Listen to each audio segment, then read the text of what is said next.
The member for Hughes. Mr Speaker, I rise as the 1077th member of this House, as someone that is proud of his country, proud of its history and proud of its traditions. I also rise as someone who owes a debt of gratitude to past generations of Australians, whose sacrifices and struggles have given us the freedoms and opportunities that we enjoy today. I also understand that I have an obligation. In fact, we all have an obligation, and that is to pass this great nation on to our children and grandchildren in better shape and with greater freedoms and opportunities than we inherited. Mr Speaker, my first duty in this House is to thank the electors of Hughes, who have given me the privilege and opportunity of being their representative. I'm conscious of the trust they have placed in me, and I will not let them down. A little over 1 year ago, I was not a member of any political party, and I'd never had been, but I was someone with a fundamental belief in our free enterprise system. I was just an average Australian, someone working ridiculously long hours in a small family business and trying to do the best for his family. But I became deeply troubled that Labor governments had not only lost their way, but had completely lost the plot. And at every turn, we're heading our nation in the wrong direction. I owe my presence here today to the democratic traditions of the Liberal Party, a party that embraces all those who share its values and a party that gives opportunities to those who join later in life. I come to Canberra keen to put my almost 30 years of hands-on experience in manufacturing, wholesaling, international trade, retailing and franchising to good use. I am proud to say that in my career in the private sector that I've won export contracts in over 25 countries throughout the world, and this has given me the unique opportunity to travel extensively and to learn from different cultures and the way they approach business. The greatest source of our national wealth arises not from the coal seams that stretch down our eastern seaboard, nor from the iron ore deposits in our outback. Our greatest source of national wealth arises from the entrepreneurial culture of our individual citizens, our Australian spirit of risk-taking, of having a go. But today, the very essence of our Australian entrepreneurial culture, the sacred principles of equality of competitive opportunity, that of the freedom and liberty for an individual to start their own small business and to succeed on or fail on merit, free from predatory and discriminatory practices, rights that our forefathers fought and died to protect, are under threat. Over the last few decades, due to government policy, either intentionally or unwittingly, many sectors of our economy, formerly open and free to the small business person, have degenerated into states of hyper-concentration, that of duopoly and oligopoly. If we, as the natural friends of small business, don't stand up for a fair go for the small business person, then we risk them remaining the forgotten people. We must never overlook the fact that the free market, or more accurately the free enterprise system, does not arise naturally. It is a system, like our democracy, that must be protected by a set of rules, and also, like our democracy, one that we must be ever vigilant to protect. Mr Speaker, there is an unsung group of heroes working across Australia today. What we may well call our neglected people, our carers and children with disabilities. For parents caring with a physically or intellectually disabled child, it's a lifetime's task. For most carers, there are no days off, there's no sick pay, there's no holiday pay, there's no superannuation. And when a carer grows old, they do so worrying about what will happen to their child when they are too old or frail to nurse them, and they may never hear their child say the words, "I love you." So it's little surprise that when parents have a disabled child, the statistics show that their chance of marriage breakdown almost triples. Yet, as a society, we ask our carers to provide over 1 billion hours of unpaid work a year, which, if we the taxpayers had to pick up the tab, would cost well over $30 billion. Simply as a society, we are asking our carers to do more than their fair share of the heavy lifting. To parents out there with a special needs child that believe that politicians don't know what it is like, I want you to know that you have someone who stands on the floor of this parliament that walks in your shoes. My son Trent was born 14 years ago with Down syndrome and autism. He has no speech. My wife and I will need to care for him our entire lives. And Mr. Speaker, I'm proud to say that Trent is in the gallery today. At the end of the day, we here in Parliament are the spenders of other people's money. And when the government of the day is running a deficit, the other people's money that we are spending is that of our children and grandchildren. But regrettably, over the past few years, government spending of other people's money has been characterised by palpable waste. As our recent experience clearly shows, we must always be on guard over government. We have many other great challenges ahead of us as a nation, including water and food security, national security, immigration, population and housing affordability. If we can get the policy settings right, if we can end the reckless spending, if we can free the hands of our small business entrepreneurs with effective competition laws, our nation's best days are ahead of us. I believe that no one could ever stand here without the support of a great team, and I'm no exception. Firstly, a big thank you to my loving wife, Vicky. I understand the challenge that you face with having Trent, and I would not be here today without your support. Also, a special thank you to my daughter, Tara. I've seen you grow into a lovely young lady, and I'm very proud of all your achievements. And I promise that over Christmas, we'll catch up on those 120 hours you need to get your L's. To the Honourable Dana Vale, the previous member for Hughes, I thank you for your support and guidance. You have left me with big shoes to fill. To the rest of my family, my brothers Philip, Jason and sister Tracy, I thank you for your support over the years, and I do feel a tinge of guilt at leaving you with a fort to look after. To Professor Frank Zumbo, the free enterprise system knows no greater friend, and I'm proud to have you sitting in the gallery today. I would not be here without your friendship and advice. To Malcolm Kai, you have survived and triumphed through the perils of the killing fields, perils that I cannot even begin to imagine. I'm proud to call you my mate, and in this country we don't let our mates down. I stand here ready to serve as part of a united team, determined to follow in our great Westminster tradition, and that is to hold the government of the day to account for poor policy, poor execution and maladministration. And Mr. Speaker, it is already self-evident that we will have much work to do. I thank the House.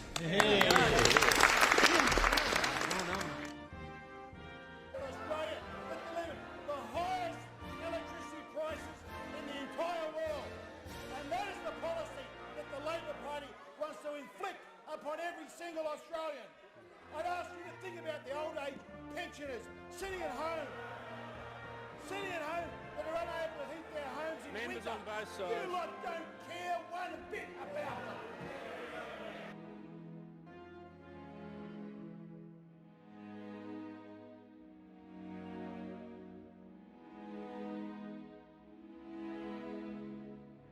Back home, authorities are racing to crush the Delta strain, and there are concerns COVID has leaked out of Sydney. In a matter of hours, Queensland's border will close to all of New South Wales. At midnight, Melbourne will become the world's most locked-down city. A nationwide study has found nearly half of surveyed Australians are experiencing deep distress due to lockdowns. Good evening. In just 3 hours, Melbourne will be back under curfew. It will be illegal to be outside your home after 9 p.m. 2 million Sydney residents will be under nightly curfew from next week as the city tries to slow the spread of the Delta variant. At the same time, a citywide lockdown has been extended again, this time till the end of September. Christmas has been ruined for millions across the country as tough new border restrictions come into effect. And more than 250,000 people on Sydney's northern beaches have been sent into a snap lockdown. Australians could soon need a passport to travel interstate under plans by the Prime Minister to open up the country.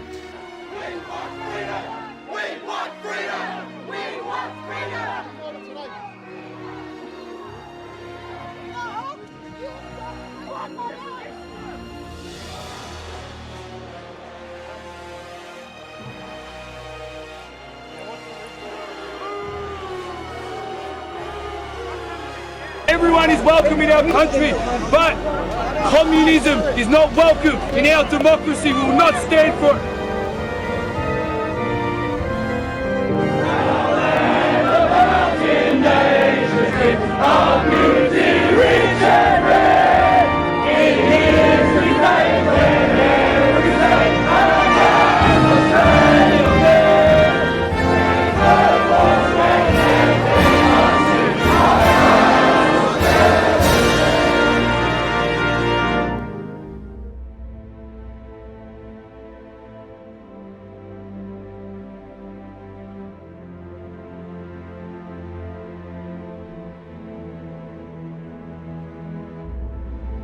Now, the government is in crisis this morning after controversial MP Craig Kelly quit the Liberal Party, wiping out the coalition's majority on the floor of Parliament. The breaking news has just come through that federal government backbencher Craig Kelly has quit the Liberal Party. Craig Kelly, as we saw there, that brief statement to Parliament, he has had a difficult few months as a Liberal member, and he will be a Liberal member no longer. I have been a member of the federal parliament for over a decade. And I'm sure during that time that many people that are here today, we would have had many differences of opinions. But today we are here united in the cause of freedom.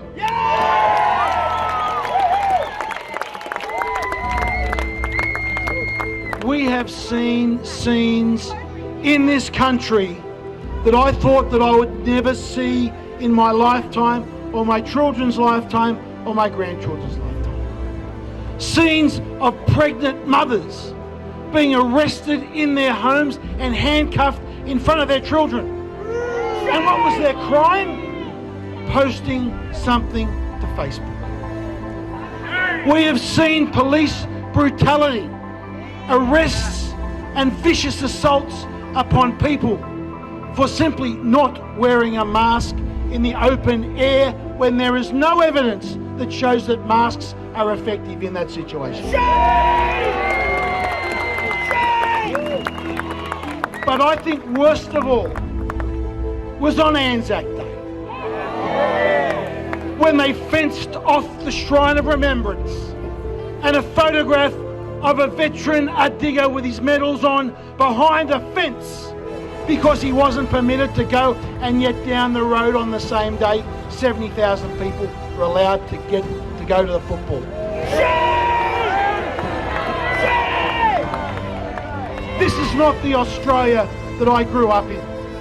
This is not the Australia that I want my kids to grow up in. So we've got to get together and we've got to fight for those freedoms. We've got to fight for freedom of speech. We've got to fight against medical coercion, and we've got to fight against government tyranny. And I have made the very difficult decision to step aside from the government and sit as an independent in Parliament.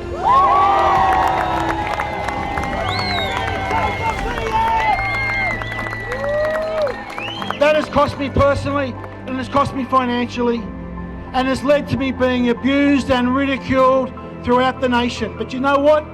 I don't care, because the truth is on my side.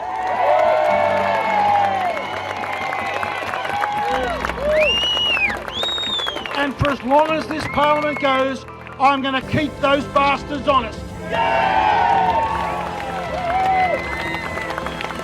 And I've got some good news to share with you. I've written a bill called the No Domestic Vaccine Passport Bill.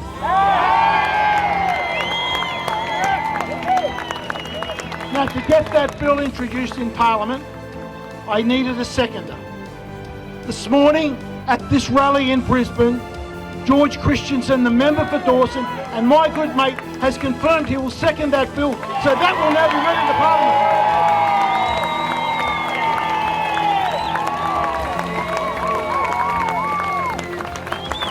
So now, I will need your help. I will need you to get out there and talk to all your friends, your relatives, your acquaintances. Remember that courage is contagious. And I want you to bring your members of Parliament and get them to support that bill. Because these vaccine passports are nothing more than marketing gimmicks of Big Pharma.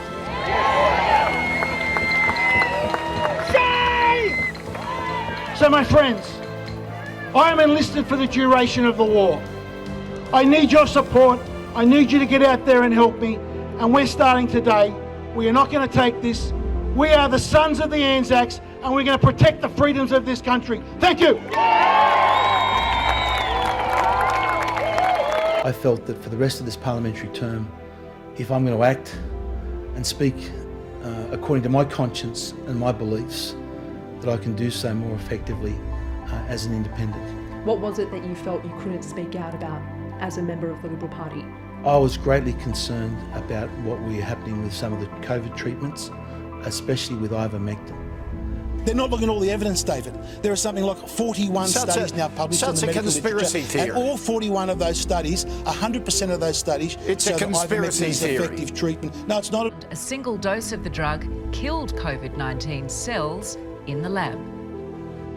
Australian scientists are deploying a drug already used against parasitic worms and bugs in the hope of killing coronavirus. Well, obviously the results are very exciting. For 30 years, ivermectin has been prescribed for people and animals.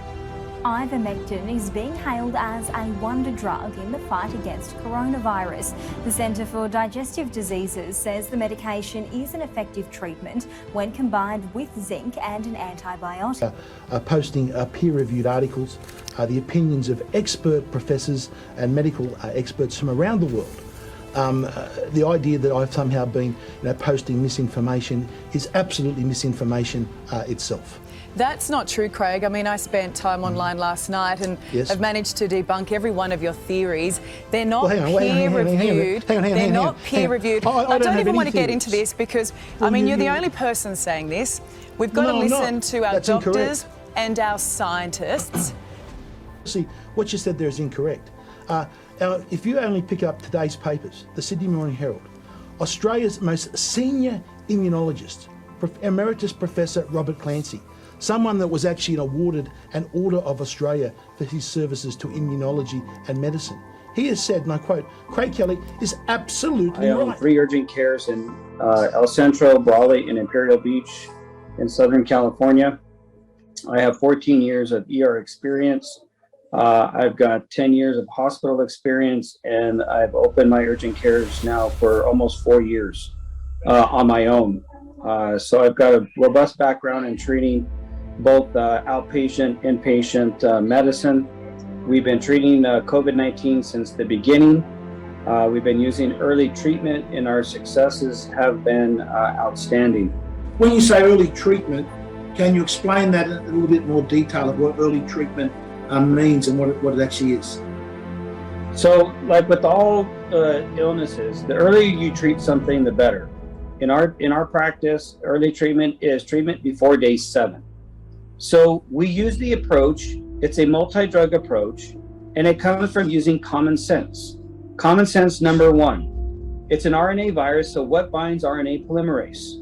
Zinc, right? So if I can get zinc into the cell by using a zinc ionophore, i.e. hydroxychloroquine, or ivermectin, okay, or quercetin, then I'm going to promote that RNA polymerase binding, which is going to prevent viral replication. If I can bring down the viral load, my immune system is going to have a better response to treat the infection. Okay, that's common sense. With everybody that we've treated before day 7, we have a 0% mortality rate. I repeat, a 0%. And how many people have you treated? What's the number? We're over 6,000 patients right now between myself and Dr. Free. Wow. So 6,000 patients, not a single death that you've treated early. I'll just give you a comparison in New South Wales here. During these recent outbreaks up to the last couple of days, we've had 7,000 cases. We've currently got 446 people in hospital from COVID. 69 of them are in the ICU. 24 are on ventilation, and we've had over 100 deaths. So we've had similar numbers. There's 7,000 here in New South Wales. You've had 6,000. You've had 0 deaths. We've had over 100. We've had 446 hospitalisations. How many of your patients have ended up in hospital? 4. Four. We've had 446. The use of hydroxychloroquine. I believe in your country, in New South Wales, a doctor who prescribed hydroxychloroquine could be sentenced to jail. That's in the state of Queensland and also here in the ACT. But it's still, I think you've used hydroxychloroquine. So if you're in the state of Queensland, you would probably be locked up in jail. And yet you've had these outstanding results. Well, that's the point. Anything that works is being vilified. And we should analyze why that is. It's if you look at the NIH in America, their current recommendations are not to treat COVID unless you're in the hospital with an oxygen level less than 92. What that is a policy of a government that wants you to die, not a policy of a government that wants you to survive.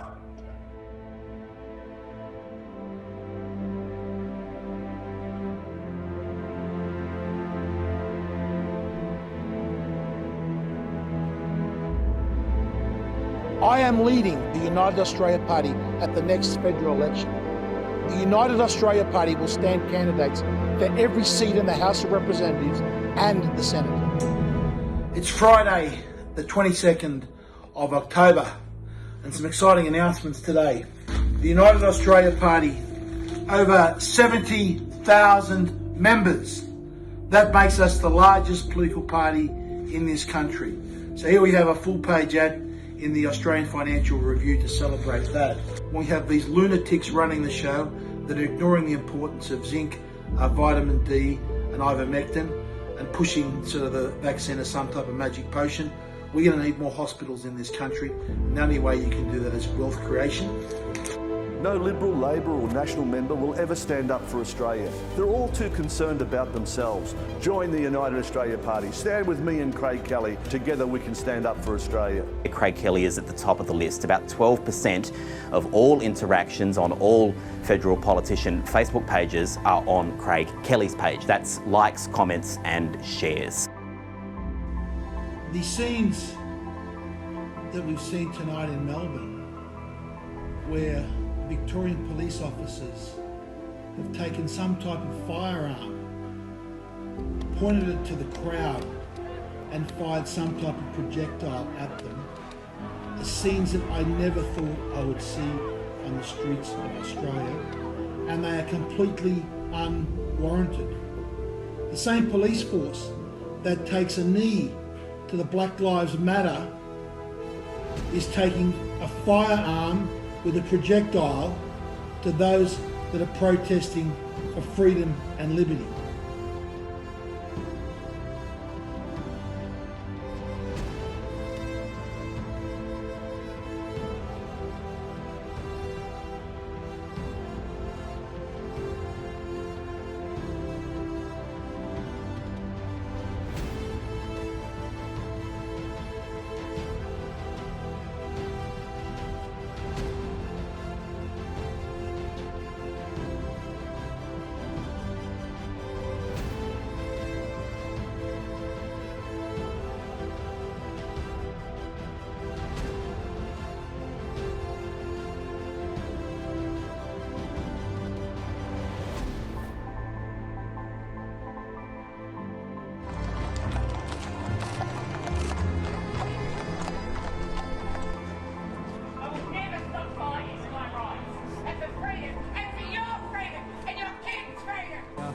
I no longer recognise the country that I live in, and I fear for our nation's future if we continue on this current path. And all this is happening on my watch as a Member of Parliament. Someone must lead the fight back. I've therefore decided to accept the offer to lead the United Australia Party into the next election. We will have the resources and the firepower to take on the two major parties. The United Australia Party will be fighting to end the lockdowns and to offer an alternate approach to the current mayhem and destruction If the Prime Minister is not going to stand up for the Constitution, if the Federal Liberal Party is not going to stand up for the Constitution, what is the point of them being there? We'll be putting freedom over fear, liberty over lockdowns, and choice over coercion. Now, we've got a set of absolutely unique circumstances here at the moment. We've got, with the support of Clive Palmer, that gives us the financial might and the financial firepower to take these people on. The numbers of people that we have on the ground, and what's being done to our country is more important. Never before has the duopoly of the major party been basically doing the damage that they are doing, stealing people's freedoms, running up at over $1 trillion worth of debt that future generations are going to have to pay off. Never before have our major parties been out of control. So at this next election, we have a real chance. This is, I think, the last chance where we're going to see basically all the ducks line up, where we've got the resources to use. We've got the resources, both financial and in people power, and the issues that we can all join together and fight, join up and fight against. So anyone that wants to consider putting their hand up for political office, go to the United Australia Party's website, put an application in. Their application forms are on the website. We need great candidates for all 151 seats, and let's get on and let's give this next election a real shake.